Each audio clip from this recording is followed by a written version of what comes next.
ಬೇರೆ ಉತ್ತರ ಕೊಡಬೇಡಿ ಅವರೇ. ರೈತರ ಸಮಸ್ಯೆ ಆಗಿದೆ ಈಗ ನೋಡಿ, ಅಣ್ಣಸ್ತವರ ಶುರುವಾಗಿ ಇಡೀ ರೈತರು ಎದ್ದು ಕೂತಿದ್ದಾರೆ ಅಲ್ಲಿ ನಮಗೆ. ಅದರಿಂದ ಈ ತರ ಸಣ್ಣ ಸಣ್ಣ ಪುಟ್ಟ ವ್ಯತ್ಯಾಸ ಇರ್ಬೇಕಾದ್ರೆ ನಮ್ಗೆ ಗಮನಕ್ಕೆ ತರಬೇಕು. ಜಿಲ್ಲಾ ಮಂತ್ರಿಗಳಿದ್ದಾರೆ, ಅವ್ರ ಹತ್ರ ಮೀಟಿಂಗ್ ಮಾಡ್ಬೇಕು, ಚರ್ಚೆ ಮಾಡ್ಬೇಕಲ್ಲ ನೀವು. ಅಲ್ಲ ಡಿ ಸಿ ಅವರೇ, ಹೌದಲ್ಲ? ಅದು ಮಾಡ್ತಾರೆ. ನೀವು ಹೇಗೆ ಹೋಗ್ತೀರಿ ನೀವು? ಯಾವ ಉದ್ದೇಶ ಇದೆ ನಿಮ್ದು ಅದರಲ್ಲಿ? ಅದೆಲ್ಲ ಮಾಡಬೇಡಿ ನೀವು, ಗೊತ್ತಾಯ್ತಾ? ಜಿಲ್ಲಾ ಇದ್ರಲ್ಲಿ ಏನಿದೆ ಚರ್ಚೆ ಮಾಡಿ, ಮಂತ್ರಿ ಸಾಹೇಬರು ಇದ್ದಾರೆ, ಅವ್ರ ಚರ್ಚೆ ಮಾಡಿ ನಮ್ಮ ಹತ್ರ ಬನ್ನಿ. ಆಮೇಲೆ ಗೊತ್ತಾಯ್ತಾ? ಈ ಫಾರೆಸ್ಟ್ ಬಗ್ಗೆ ನೀವು ಈಗಲೇ ರೈತರು ಮುಳುಗಡೆ ಆಗಿ ಶರಾವತ ಸಂತ್ರಸ್ತ ಆಗಿ ಸತ್ತೋಗಿದ್ದಾರೆ. ಮತ್ತೆ ನೀವು ಇದು ತಗೊಂಡು ಗುಮ್ಮ ಬಿಟ್ರೆ ಇಡೀ ಜನ ಮತ್ತೆ ನಿರಾಶ್ರಿತರಾಗ್ತಾರೆ, ಭಯ ಬೀಳ್ತಾರೆ. ಈಗ ರೈತರಲ್ಲಿ ಈಗಾಗಲೇ ಎಷ್ಟು ವಿಷಯಗಳು ಇದೆ. ಹಾಗಾಗಿ ಉಪಾಕೃಷ್ಣ ಅವರು ಹೇಳಿದಾಗಿದೆ, ಈ ಡೀಮ್ಡ್ ಫಾರೆಸ್ಟ್ ಇದೆ ಅವರು. ನಾನಿವತ್ತು DF ನನ್ನ ಜೊತೆ ಮಾತಾಡ್ತಾ ಇದ್ದೆ, ನಿಮ್ಮ ಕೆಳಗಡೆ ಗ್ರೌಂಡ್ ಲೆವೆಲ್ ಅಫಿಷಿಯಲ್ಸ್ಗೆ ಇದರ ಮಾಹಿತಿ ಸರಿಯಾಗಿಲ್ಲ. ಮೊನ್ನೆ ಒಂದು ಹಳ್ಳಿಗೆ ನನ್ನ ಕ್ಷೇತ್ರದವರು ಹೋಗಿದ್ದಾರೆ, ಸರ್ವೇಯರ್ನ ಎಲ್ಲ ಕರ್ಕೊಂಡು ಹೋಗಿದ್ದಾರೆ. ಗಾಬರಿ ಬಿದ್ದು ಹೋಗ್ಬಿಟ್ಟಿದ್ದಾರೆ ಹಳ್ಳಿಯವರು. ಏನೋ ಆಗೋಗಿದೆ, ಇರೋದನ್ನೆಲ್ಲ ಅಕ್ವೈರ್ ಮಾಡ್ಕೊಳ್ತಾರೆ ಅಂತ. ಆಮೇಲೆ ನೋಡಿದ್ರೆ ಡೀಮ್ಡ್ ಫಾರೆಸ್ಟ್ ಇದು ಮಾಡ್ಲಿಕ್ಕೆ ಹೋಗಿದ್ದಾರೆ. ಅವ್ನು ಫಾರೆಸ್ಟ್ ನಿಂತ್ಕೊಂಡು ಹೇಳ್ತಾನೆ, ಅವನ ಮನೆಯವರೆಗೂ ಅಳೇರಿ. ಅದರಿಂದ ಈ ಕಡೆ ಖಾಲಿ ಜಾಗ ಯಾವುದು ಬಿಡಕ್ಕಾಗೋದಿಲ್ಲ, ಅದನ್ನ ಫಾರೆಸ್ಟ್ ಸೇರಿಸ್ಬೇಕು ಅಂತ ಫಾರೆಸ್ಟ್ ಹೇಳ್ತಾ ಇದ್ದಾರೆ. ಅವನಿಗೆ ಹೇಳಿದೆ, ನಿನಗೆ ಗೊತ್ತಿದೆಯೇನಪ್ಪ, ನಿಮ್ಗೆ ಯಾವ್ದು ಮರಗಿಡಗಳು ಇಲ್ವಾ ಅದನ್ನೆಲ್ಲ ಕೈ ಬಿಡಬೇಕು ಅಂತಾನೆ ಕಮಿಟಿ ಮಾಡಿದ್ವಿ. ನಾವೇ ಮಾತಾಡ ಹಿಂದಿನ ಜಿಲ್ಲಾಧಿಕಾರಿಗಳಿಗೆ ಹೇಳಿದ್ವಿ, ಇದಾಗಿದೆ ನಮ್ಮ ಜಿಲ್ಲೆನಲ್ಲಿ ಬೇಗ ಸರ್ವೆ ಮಾಡ್ರಿ ಅಂತ. ಅದು ಸರಿಯಾಗಿ ಟ್ರೈನಿಂಗ್ ಕೊಡ್ಲಿಲ್ಲ. ನಮ್ಮ ವಿಎಗಳಿಗೆ ಇನ್ನೂ ಟ್ರೈನಿಂಗ್ ಆದಂಗಿಲ್ಲ. ಅವರೆಲ್ಲ ಜೊತೆಗೆ ಹೋಗ್ಬೇಕು, ಮತ್ತೆ ನಮ್ಮ ಜನಪ್ರತಿನಿಧಿಗಳಿಗೆ ಮಾಹಿತಿ ಕೊಡ್ಬೇಕು. ಅವ್ರು ಹೇಳ ಯಾರಿಗಾರು ಮಾಡ್ಬೇಕಲ್ಲ, ಯಾರೋ ಮಾಡಿದ್ರು ಅವರು ತೆಗೆದು ಹಾಕಿದ್ರಿ, ಇನ್ನಾರು ಮಾಡ್ಬೇಕಲ್ಲ, ಅದು ಮಾಡಲೇ ಇಲ್ಲ ಇಲ್ಲಿವರೆಗೂ. ಶನಿ ಅವ್ರು ಹೇಳೋದು ಮುಂಚೆ ಇತ್ತು, ಇವಾಗ ತಂತ್ರಜ್ಞಾನ ಡಾಕ್ಟರ್ ನಾರಾಯಣ ಇದ್ರು, ಬಹಳ ಜನ ಇದ್ರು. ನಾಮಿನೇಷನ್ ಆಗಿದ್ದು, ಈಗ ನಾವು ಆದಷ್ಟು ಬೇಗ ಯಾರಾದ್ರೂ ಹೆಸರು ಪ್ರಪೋಸ್ ಮಾಡಿ ಕಮಿಟಿ ಫಾರ್ಮೇಷನ್ ಮಾಡಿ. ಅಲ್ಲ ಶನಿ, ಈಗ day to day workload ಬೇರೆ, ಡೇ ಟು ಡೇ ಅಡ್ಮಿನಿಸ್ಟ್ರೇಷನ್ ಬೇರೆ. ಇಲ್ಲಿ ಅಡ್ಮಿನಿಸ್ಟ್ರೇಷನ್ ಸತ್ತೋಗಿದೆ. ಅಡ್ಮಿನಿಸ್ಟ್ರೇಷನ್ ಸರಿಯಾಗಿದ್ರೆ ಚಾಲು ಆಗುತ್ತೆ ವರ್ಕ್. ಈ ಅಡ್ಮಿನಿಸ್ಟ್ರೇಷನ್ ಸರಿಯಾಗಿ ನೋಡೋ ಬಗ್ಗೆ ಒಂದು ಏನಾದ್ರು ವ್ಯವಸ್ಥೆ ಮಾಡಿ. ಬಹಳ ಕಷ್ಟ. ಇಲ್ಲಾಂದ್ರೆ ಬಂದ ಡಾಕ್ಟರ್ ಬರ್ಬೋದು, ಓಲ್ಡ್ ಡಾಕ್ಟರ್ ಹೋಗ್ಬೋದು, ನೈಟ್ ಯಾರು ಇರಲ್ಲ. ಇದು ಅಡ್ಮಿನಿಸ್ಟ್ರೇಷನ್ ಪ್ರಾಬ್ಲಮ್. ಚಿಕ್ಕ ಮಾಡ್ಬೇಕಲ್ಲ ಯಾರು. ಆಯ್ತು ಬರ ಇದರಲ್ಲಿ ಮೆಗಾನ್ ಆಸ್ಪತ್ರೆಯಲ್ಲಿ C3, C4 ಕಿಡ್ನಿಗೆ ಸಂಬಂಧಪಟ್ಟಂತ ಟೆಸ್ಟ್ಗಳಿಗೆ ಇದುವರೆಗೂ ಲಭ್ಯತೆ ಇಲ್ಲ ಅಂತ ಉತ್ತರ ಕೊಟ್ಟಿದ್ದಾರೆ. ಅದೇನು ಉಪಯೋಗ ಏನು ಬರ್ತಿದ್ದು ನಮ್ಮ ಜಿಲ್ಲಾ ಆಸ್ಪತ್ರೆ ಕಂಪ್ಲೇಂಟ್ ಮಾಡುವಾಗ ಆಮೇಲೆ ಜಿಲ್ಲಾ ಮಂತ್ರಿಗಳು ನಮ್ಮ ಮೇಲೆ ಬಂದ್ಬಿಟ್ಟಿತ್ತು. ಓಟಿ ಅರ್ಧ ಮಾಡಿ ಆಯ್ತು. ಅವ್ರು ಹೇಳಿದ್ದು ಆಪರೇಷನ್ ಮುಗಿಸಿ ಬರಕ್ಕೆ ಹೇಳಿ, ಅರ್ಧದಲ್ಲಿ ಚಾಪಿಟ್ಟು ಬಂದ ಡಾಕ್ಟರ್ ಇಲ್ಲೇ ಇರೋದು. ಅದು ರೂಲ್ಸ್ ಪ್ರಕಾರ ನಮ್ಮಲ್ಲಿ ಇರ್ಬೇಕಾಗಿತ್ತ ಅದು? ಇಲ್ಲ ಸರ್, ಅಲ್ಲಿ ಇಲ್ಲ ಸರ್. ಮೆಡಿಕಲ್ ಕಾಲೇಜ್ ಹಾಸ್ಪಿಟಲ್ ಯಾವತ್ತೂ ಇಲ್ವಾ? ಇಲ್ಲ ಸರ್, ಅಲ್ಲಿ ಇಲ್ಲ. ಇಲ್ಲ ಸರಿ, ಇಲ್ಲ ಇರ್ಬೇಕಾಗಿಲ್ಲ ಅಂತ ಕೇಳೋದು. ಇರ್ಬೇಕಾಗಿತ್ತು. ಅದಕ್ಕೇನು ಪ್ರಾಬ್ಲಮ್ ಏನದು? ಟರ್ಷಿಯರಿ ಸೆಂಟರ್ ಆಗಿರೋದ್ರಿಂದ ಇರ್ಬೇಕು ಸರ್ ಅಲ್ಲಿ. ಅದನ್ನ ಹೇಳಿ, ಮತ್ತೆ ಅದನ್ನ ಇನ್ನೂವರೆಗೂ ತರಕಾಗಿಲ್ವಲ್ಲ ನಿಮ್ಗಳಿಗೆ. ಓಕೆ, ಅದು ಏನ್ ಅದಕ್ಕೆ ಎಕ್ವಿಪ್ಮೆಂಟ್ಸ್ ಬೇಕು? ನಾವು ಮತ್ತೆ ಏನು ಇವ್ರು ಡೈರೆಕ್ಟರ್ ಹೇಳ್ಬೇಕು, ಸಜ್ಜನಿಗೆ ಹೇಳ್ಬೇಕು ಅಂತ. DHO ಏನ್ ಮಾಡಕ್ಕಾಗಲ್ಲ.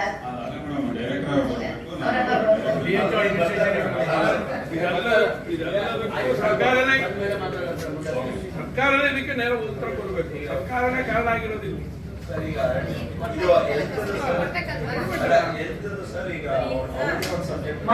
ಇರ್ಲಿಲ್ಲ ಮೇಡಮ್, ಅದಕ್ಕೋಸ್ಕರ ಅಲ್ಲಿ ಬಂದಿದ್ದಾರೆ ಮೇಡಮ್, ಹೊರಗಡೆ ಬಂದಿದ್ದಾರೆ.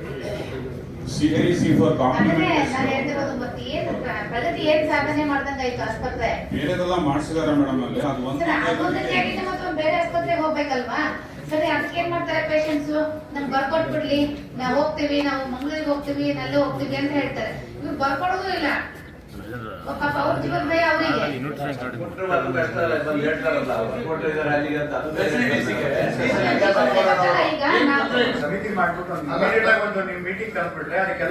ಎಲ್ಲದೂ ಆಟೋಮೆಟಿಕ್ ಆಗಿ ನಡೀತಾ ಇರ್ತದೆ. ನಾನು ಅದನ್ನ ಆದಷ್ಟು ಬೇಗ ಮಾಡ್ತೀನಿ. ಸಮಿತಿ ಮಾಡೋದಕ್ಕೆ ಕಾಲೇಜಿಗೆಲ್ಲ ಇರ್ತದಲ್ಲ, ಕಾಲೇಜಲ್ಲಿ ಸಮಿತಿ ಮಾಡೋದು, ಹಾಸ್ಪಿಟಲ್ ಇರ್ತದೆ. ಆಸ್ತಿ ಮಾಡಬೇಕು, ಅದೊಂದು ಪ್ರಾಬ್ಲಮ್ ಇದೆ ಇಲ್ಲಿ. ಮುಂಚೆನೂ ಕೂಡ ಎಲ್ಲ ಸರ್ಕಾರದವರು ರೂಲ್ಸ್ ಮಾಡಿದಾಗ ದುಡ್ಡು ಕಟ್ಬಿಟ್ಟು ಬೇರೆ ಕಡೆ ಹೋಗ್ಬಿಡ್ಬೋದು. ಇಲ್ಲ ಮಾನ್ಯ ಮುಂಚೆ ಮಾಡಿದ್ದಾರೆ, ಸುಮಾರು ಸಲ ರೂರಲ್ ಪೋಸ್ಟಿಂಗ್ ಆಗಿತ್ತು. ಇವಾಗ ಯಾಕೆ ಕಂಪಲ್ಸರಿ 1 ಇಯರ್ ಪೋಸ್ಟಿಂಗ್ ಸರ್ ನಮ್ದು ಇಲ್ಲಿ ಈಗ 100 ಮೆಂಬರ್ಸ್ ಬಂದಿದ್ರು ಸರ್, ಡಾಕ್ಟರ್ಸ್ ಅದೇ ರೂರಲ್ ಸರ್ವಿಸ್ ಅಲ್ಲಿ ಸರ್. MBBS MBBS ನಾನು ಮಾತಾಡ್ತಾ ಇಲ್ಲ, ನಾನು ಮಾತಾಡ್ತಾ ಇರೋದು PG ಔಟ್ಪುಟ್ ಅಷ್ಟೊಂದು ಜಾಸ್ತಿ ಇದೆ, ಯಾಕೆ ಅದನ್ನ ತಗೊಳಕ್ ಆಗ್ತಾ ಇಲ್ಲ ಅಂತ. ಯಾಕಂದ್ರೆ MBBS ಅವ್ರ ಪೇಷಂಟ್ PG ಇಲ್ವಾ ಕಂಪಲ್ಸರಿ ಏನು? ಅಂದ್ರೆ PG ಹೇಗಾಗುತ್ತೆ ಅಂದ್ರೆ ಅವರು ಜಸ್ಟ್ ಇನ್ ಸರ್ವಿಸ್ ಅಲ್ಲಿ ಇರೋರು ಅಲ್ಲೇ ಬಂದು ಜಾಯಿನ್ ಆಗ್ತಾರೆ ಸರ್. ಅಂದ್ರೆ ಅವರಿಗೆ ಕೌನ್ಸಿಲಿಂಗ್ ಮಾಡ್ಬಿಟ್ಟು ಎಲ್ಲಿ ಖಾಲಿ ಇದೆ ಅಲ್ಲಿ ತಗೊಳ್ತಾರೆ ಸರ್. ಅವ್ರದ್ದು ಲಿಮಿಟೆಡ್ ಇರ್ತಾರೆ ಸರ್ PGಗಳು ಮಾತ್ರ. ಬಟ್ ಮೆಡಿಕಲ್ ಆಫೀಸರ್ಸ್ ನಮಗೆ ಮೇನ್ ಸರ್. ಈಗ ಪ್ರಾಬ್ಲಮ್ ಇರೋದು PSC ಗಳಲ್ಲೇ ವೇಕೆನ್ಸಿ ಇರೋದು ಜಾಸ್ತಿ ಸರ್.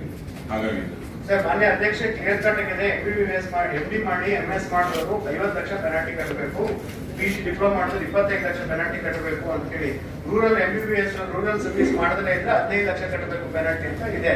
ನಾನು ಹೇಳ್ತಿರೋದು ಪೆನಾಲ್ಟಿ ಅಷ್ಟು 50 ಲಕ್ಷ ಕಟ್ಕೊಂಡವ್ರು ಯಾರು ಬಿಟ್ಟೋಗಲ್ಲ.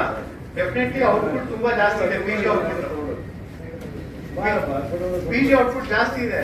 ಸೊ ದಯವಿಟ್ಟು ಅದನ್ನ ಯಾಕೆ PG ತಗೊಂತಾ ಇಲ್ಲ ಅಂತ ನನ್ನ ಕ್ವಶನ್ ಸರ್. ಗೌರ್ಮೆಂಟ್ ಕೋಟಾದಲ್ಲಿ ಹೋದ್ರು ಬಂದೇ ಬರ್ತಾರೆ ಸರ್. ಯಾಕಂದ್ರೆ ಇನ್ ಸರ್ವಿಸ್ ಅಲ್ಲಿ ಇರೋದು ಸರ್ವಿಸ್ ಬಗ್ಗೆ ಮಾತಾಡ್ತಾ ಇಲ್ಲ ಸರ್, ನಾನು ಮಾತಾಡ್ತಿರೋದು regular PG sir. 1 year compulsory ಎಲ್ಲಾ ಸ್ಟೇಟ್ ಅಲ್ಲೂ ಇದೆ. 1 ಇಯರ್ ಕಂಪಲ್ಸರಿ ಸರ್ವಿಸ್ ಕೊಡ್ಬೇಕು ಅಂತ. ಇದರ್ MBBS ಆದ್ಮೇಲೆ ಕೊಡ್ಬೇಕು, ಇಲ್ಲ PG ಆದ್ಮೇಲೆ ಕೊಡ್ಬೇಕು. PG ಆದ್ಮೇಲೆ ತಗೊಂಡ್ರೆ ಅವ್ರಿಗೂ ಒಂದು ಎಕ್ಸ್ಪೀರಿಯನ್ಸ್ ಆಗುತ್ತೆ, ಪೇಷಂಟ್ಸ್ ಬೆನಿಫಿಟ್ ಆಗುತ್ತೆ. ಈ ವಿಚಾರನ ಇವ್ರ ಹತ್ರ ಮಾತಾಡಿ ನಾನೇನ್ ಮಾಡ್ತೀನಿ, ನಾವು ನೀವು ಒಂದ್ಸತಿ ಕೊಡೋಣ. ನೀವು ಕೂಡ ಡಾಕ್ಟರ್ ಇರೋದ್ರಿಂದ ಸ್ವಲ್ಪ ದಿನೇಶ್ ಅವರಿಗೆ ಇಡೀ ದಿನ ಅಲ್ಲೂ ಕೂಡ ಏನಾಗಿದೆ, ಅಲ್ಲೂ ಪ್ರಾಬ್ಲಮ್ ಇದೆ. ಬಿಕಾಸ್ ರಿಕ್ರೂಟ್ಮೆಂಟ್ ಆದ್ಮೇಲೆ ಸ್ವಲ್ಪ ನಮಗೆ ಒಂದು ಸಮಾಧಾನ ಆಗುತ್ತೆ, ಒಂದು ಭಾಗ. ಈಗ ನಾನು ನಿಮ್ಮನ್ನು ಕರ್ಕೊಂಡು ಹೋಗ್ತೀನಿ, ನೀವು ಸ್ವಲ್ಪ ಹೇಳಿ ನನಗೆ. ಯಾಕಂದ್ರೆ ಈ PGದು ನನ್ಗೆ ಗೊತ್ತಿಲ್ಲ, ನಾನು ಐಡಿಯಾ ಮಾಡಲಿಲ್ಲ. ಏನು ರೆಗ್ಯುಲರ್ MBBS ಇದ್ದಾರೆ, ಅವ್ರಿಗೆ ಕಂಡೀಷನ್ ಇರಬೇಕು. ಇದೇನಾದ್ರು ಇದ್ರೆ ನಾವು ಹೋಗಿ ಮಾತಾಡೋಣ. ಸ್ವಲ್ಪ ಆಯ್ತು ಈ ತರ ಸ್ಟ್ರಿಕ್ಟ್ ಆಗಿ ಮಾಡ್ಬೇಕು. ಬಟ್ ಏನಾಗ್ತದೆ ನನ್ಗೆ ಇನ್ನೊಂದು ಗೊತ್ತಿಲ್ಲ, ಅದು ನೀವು ಹೇಳ್ಬೇಕು. ಮೋಸ್ಟ್ಲಿ ಅವರು ನೀವು ಈ ತರ ತಂದಾಗ ಕೋರ್ಟಲ್ಲಿ ಹೋಗ್ಬಿಟ್ಟು ನಾವು ಯಾಕೆ ಹೋಗಿದಾರ ಸ್ಟೇ ಆಗಿದೆ ಅಂದ್ರೆ ಇದೊಂದು ಪ್ರಾಬ್ಲಮ್. ನಮಗೆ ಸ್ಟೇ ಆಗಿದ್ಯಾ? ಹೌದು ಸರ್. ಕೆಲವರು ಹೋಗ್ಬಿಟ್ಟು ಸಾರಿ ತಗೊಂಡ್ಬರ್ತಾರೆ ಸರ್. ಇಂಡಿವಿಜುವಲ್ ಹೋಗಿ ತಗೊಂಡ್ ಕೊಡ್ತಾರೆ ಸರ್.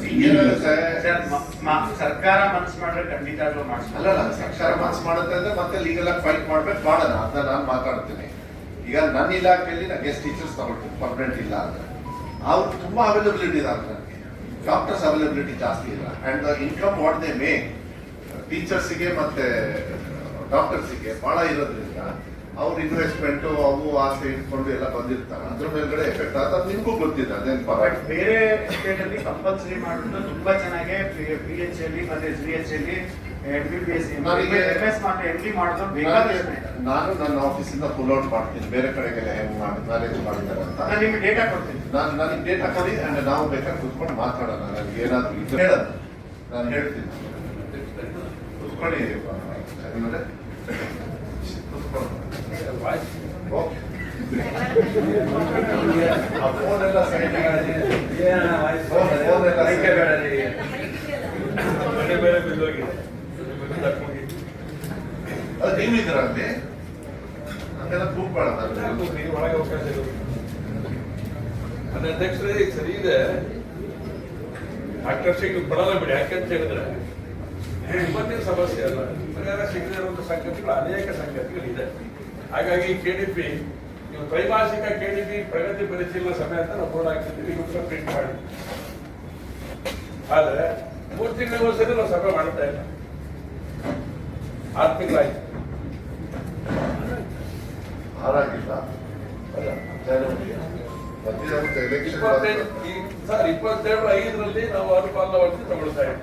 27/5 ಸಭೆ ಈಗ 5 ತಿಂಗಳು. ಅಲ್ಲ, ಬಡವರಿಗೆ ನೀವು ಮಣಿಪಾಲ ಕಳಿಸ್ಬಿಟ್ರೆ ಅವ್ರು ಎಲ್ಲಿಂದ ದುಡ್ಡು ಕೊಡ್ತಾನೆ, ಅದನ್ನ ಯೋಚನೆ ಮಾಡ್ಬೇಕಲ್ಲ. ನೀವು DH ಅವ್ರು ನೀವು ಹೋಗಲ್ಲ ಅಂದ್ರೆ ಅಲ್ಲಿ ಹೋಗ್ತೀನಿ ಸರ್, ನಾನು ಹೋಗ್ತೀನಿ. ಅವ್ರ ಮೇಲೆ ಆಕ್ಷನ್ ತಗೊಳ್ಳಿ.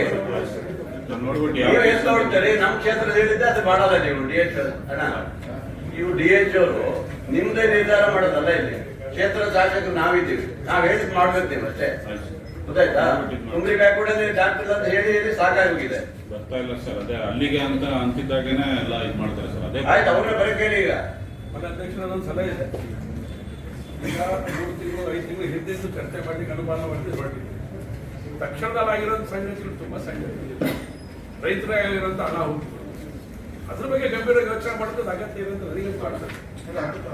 ಅಲ್ಲ ನೀವು ಅದು ಸಬ್ಜೆಕ್ಟ್ ಆಗಿ ಬರೋಷ್ಟೊಂದು ಬೆಳಕದೆ ಅಂತ ಅದು ಕೂಡ ಒಳ್ಳೇದು ಸರ್. ಯಾಕೆ ಅಂದ್ರೆ ರೈತರು ನಿಮಗೆ ರಿಕ್ವೆಸ್ಟ್ ಮಾಡಿದ್ದಾರೆ, ಅವರಿಗೆ ಏನ್ ಅನ್ಯಾಯ ಆಗಿದೆ, ಚೆನ್ನೈ ಅವರೇ ಪ್ರಕೃತಿಕರಣಕ್ಕೆ ಏನ್ ಚೆನ್ನೈ ಅನ್ಯಾಯ ಅವರೇ ಆಗಿದೆ? ಒಂದ್ ನಿಮಿಷ ನಾನೇ ಹೋಗಿ ಭೇಟಿಯನ್ನು ಕೂಡ ಮಾಡಿದ್ದೀನಿ. ನೀವು ಮೋಸ್ಟ್ಲಿ ನಿಮ್ಮ ಪಕ್ಷದ ಪರವಾಗಿ ಕೂಡ ಜನಪ್ರತಿನಿಧಿಗಳು ಹೋಗಿದ್ದಾರೆ. ಆಫೀಸರ್ಸ್ ನನಗನ್ಸುತ್ತೆ ಅಟ್ಲೀಸ್ಟ್ ಕರೆಂಟ್ ರಿಸ್ಟೋರ್ ಮಾಡೋದು ಇದೆಲ್ಲ ಅಗ್ರೆಸಿವ್ ಆಗಿ ಮಾಡಿದ್ದಾರೆ. ಈ ಸತಿ ನಾನೇ ಕೂತ್ಕೊಂಡು ನಾನು ಪರ್ಸನಲ್ ಆಗಿ ನಾನು ನೋಡ್ತಾ ಇರ್ತಾರೆ. ನಾನು ಮನೆ ಮುಖ್ಯಮಂತ್ರಿಗಳು ಕೂಡ ಅಲ್ಲಿಂದನೇ ಮಾತಾಡಿದ್ದೀನಿ. ಸೊ ನಾವು ಜಾಸ್ತಿ ಸಮಯ ತಗೊಂಡ್ರೆ ಮಾಡೋಣ, ಏನ್ ತೊಂದರೆ ಏನಿಲ್ಲ. ಯಾಕಂದ್ರೆ ಇದರಲ್ಲಿ ಸ್ಟೇಟ್ ಕೆಲಸನೂ ಇದೆ, ಸೆಂಟ್ರಲ್ ಕೆಲಸನೂ ಇದೆ. ಎರಡನ್ನೂ ಕೊಡ್ಬೇಕಾದ್ರೆ ಒತ್ತಡ ಎರಡು ಕಡೆನೂ ಕೊಡ್ಬೇಕಾದ್ರೆ ಎಂಡ್ ಆಫ್ ದ ಡೇ ನಮ್ಮ ರೈತರವರು, ನಾವು ಅವರೇನು ಬೇರೆ ಇದು ಮಾಡೋದಕ್ಕಾಗಲ್ಲ. ತಗೊಳ್ಳ ಇದು ಸ್ಪೀಡ್ ಅಪ್ ಮಾಡಿದ್ರೆ ಮಾನ್ಯ ಅಧ್ಯಕ್ಷ ಇದೆ ಅನುಪಾತದ ವರದಿ ಜಾಸ್ತಿ ಇದೆ. ಇದು ಏನ್ ಮಾಡಿ ಆಗ್ತಿರೋದು ನಾನು ಬೆಳಕಲ್ಲಿ ರೈತರಿಗೆ ನೆಕ್ಸ್ಟ್ ಸಬ್ಜೆಕ್ಟಿಗೆ ಹೋಗ್ಬಿಟ್ಟು ಮಾಡೋಣ, ಅದು ತಗೊಳ್ಳೋಣ. ಮಾನ್ಯ ಅಧ್ಯಕ್ಷ ಇದೆ ಪಾಸ್ ಮಾಡೋದು ಬೇಡ. ಹಾಸ್ಪಿಟಲ್ ಸಂಬಂಧ ಕರ್ನಾಟಕ ರಾಜ್ಯದಲ್ಲಿ ಮೆಡಿಕಲ್ ಸೀಟ್ ಅಲ್ಲಿ 5th ಪ್ಲೇಸ್ ಅಲ್ಲಿ BMC ಅದರ್ ಬೇರೆ ವಾಜಪೇಯಿ ಬಿಟ್ರೆ ಹುಬ್ಳಿ ಮತ್ತೆ ಹುಬ್ಳಿ ಮೈಸೂರು ಬಿಟ್ರೆ ಶಿವಮೊಗ್ಗನೇ ಅಷ್ಟು ಚೆನ್ನಾಗಿದೆ ನಮ್ದು ಯಾವುದು ಮೆಡಿಕಲ್ ಕಾಲೇಜ್. ಇಂಥ ಒಳ್ಳೆ ಮೆಡಿಕಲ್ ಕಾಲೇಜ್ ಇದ್ದಾಗ ಅಲ್ಲಿ ಪೇಷಂಟ್ಸ್ಗೂ ಅದೇ ರೀತಿ ಟ್ರೀಟ್ಮೆಂಟ್ ಹಾಕ್ಬೇಕು ಅನ್ನೋದು ದೊಡ್ಡ. ಹಂಗಾಗಿ ದಯವಿಟ್ಟು ಸಮಿತಿಯನ್ನು ಮಾಡ್ತೀನಿ ಅಂತ ಹೇಳಿದ್ರು, ಒಪ್ಕೊಂಡಿದ್ರೆ 15 ದಿಂದ 1 ತಿಂಗಳೊಳಗೆ ಮಾಡೋ ಜೊತೆಗೆ ನಾವು ನಿಮ್ಗೊಂದು ಪ್ರಸ್ತಾವನೆ ಇಟ್ಟಿದ್ವಿ. ಏನಂತಂದ್ರೆ ಅಲ್ಲಿ ಬರುವಂತ ಪೇಷಂಟ್ಸ್ಗೆ ಅಲ್ಲಿಗೆ ಅಟೆಂಡರ್ಸ್ಗೆ ಟಾಯ್ಲೆಟ್ಸ್ ಇಲ್ಲ, ಮಲಗೋ ವ್ಯವಸ್ಥೆ ಇಲ್ಲ, ಫುಟ್ಪಾತ್ ಅಲ್ಲಿ ಮಲಗ್ತಾರೆ, ಅಲ್ಲೇ ಕೆಳಗಡೆ ಮಲಗ್ತಾರೆ ಅಂತ. ಅದಕ್ಕೆ ತಾವೆಲ್ಲ ಮಾತಾಡ್ಬಿಟ್ಟು 2 ಕೋಟಿ ರೂಪಾಯಿ ಸ್ಯಾಂಕ್ಷನ್ ಕೂಡ ಮಾಡಿಸಿದ್ವಿ. ಯಾವುದಕ್ಕೆ ಒಂದು ಭವನ ಕಟ್ಟಬೇಕು, ಅಲ್ಲಿ ವಿಶ್ರಾಂತಿ ಭವನ, ಅಲ್ಲಿ ವ್ಯವಸ್ಥೆ ಸರಿಯಾಗಿರ್ಬೇಕು, ಊಟ ಮಾಡೋದಕ್ಕೆ ಟಾಯ್ಲೆಟ್ಸ್ ಬ್ಲಾಕ್ ಎಲ್ಲ ಅಂತ.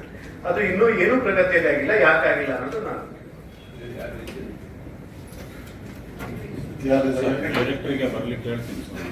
ಅಲ್ಲ 2 ಕೋಟಿ ರೂಪಾಯಿ ವರ್ಕ್ ಯಾಕಾಗಿಲ್ಲ ಕೇಳ್ತಾ ಇದ್ದಾರೆ, ಅದ್ರ ಬಗ್ಗೆ ಹೇಳಿ.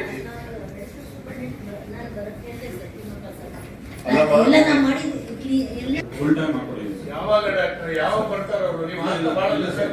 ಮಧುರಾದಿಂದ ಹಾಕ್ತಾರೆ, ಕೊಪ್ಪದಿಂದ ಹಾಕ್ತೀರಿ. ಅವರು ವಿಸಿಟಿಂಗ್ ಪ್ರೊಫೆಸರ್ಸ್ ಇದ್ದಂಗೆ ಸರ್ ಇಲ್ಲ. ಬೆಳಿಗ್ಗೆ 11 ಗಂಟೆಗೆ ಬಂದು 2 ಗಂಟೆ ಹೊರಟೋಗ್ತಾರೆ. ಅವ್ರು ಬಂದಾಗ ಆಕ್ಸಿಡೆಂಟ್ ಆಗ್ಬೇಕಾ, ರೋಗಿಗಳು ಬರ್ಬೇಕಾ, ಅಥವಾ ರೋಗಿಗಳು ಬಂದಾಗ ಅವ್ರು ಇರ್ಬೇಕಾ? ಸರ್ ಮೊದಲು ಮೂರು ದಿನ ಹಾಕಿದ್ದೆ ಸರ್ ಇಬ್ಬರಿಗೆ, ಈಗ ಮಾತ್ರ ಫುಲ್ ಟೈಮ್ ಹಾಕಿದೀನಿ ಸರ್. ಏನ್ರಿ ಸರ್, 2-3 ಡೆತ್ ಆಯ್ತು ಈ ಸರಿ. ನಮ್ಗೆ ಆಂಬ್ಯುಲೆನ್ಸ್ ಇಲ್ಲ. ಮೊನ್ನೆ ಒಬ್ಬನಿಗೆ ಹಾರ್ಟ್ ಅಟ್ಯಾಕ್ ಆಗಿದೆ ಮಾಳೂರಿನಲ್ಲಿ, ಎದುರುಗಡೆ ಮನೆ ಎದುರುಗಡೆ ನಾವು ತಗೊಂಡು ಹೋಗ್ಲಿಕ್ಕೆ ಆಂಬ್ಯುಲೆನ್ಸ್ ಅಲ್ಲಿ ಇಲ್ಲ. ಸರ್ ಕಡೆಗಳಿಗೆ ಹಾಕೋಬೇಕು ಸರ್. ನೋಡ್ರಿ, ಕಟಗಾರಿಗೆ ಮಳೂರಿಗೆ ಅಂತ ನಿಂತೀರಿ, ಕಟಗಾರಿಗೆ ಸಪ್ರೇಟ್ ಹಾಕ್ಬೇಕಾಗಿತ್ತು. ಬೇರೆದನ್ನ ಹಾಕೊಂಡಿದ್ದೀನಿ ಈಗ ಸರ್. ಏನ್ರಿ ನೀವು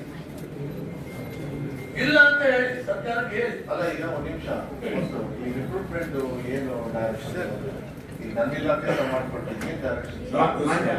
ಮಾನ್ಯ ನಮ್ಮ ಸಹ್ಯಾದ್ರಿ ನ್ಯೂಸ್ ಚಾನೆಲ್ ಅನ್ನು ಯೂಟ್ಯೂಬ್, ಫೇಸ್ಬುಕ್ ಹಾಗೂ ಇನ್ಸ್ಟಾಗ್ರಾಂನಲ್ಲಿ ನೋಡಿ. ಸಬ್ಸ್ಕ್ರೈಬ್, ಲೈಕ್ ಮತ್ತು ಶೇರ್ ಮಾಡಿ ಪ್ರೋತ್ಸಾಹಿಸಿ.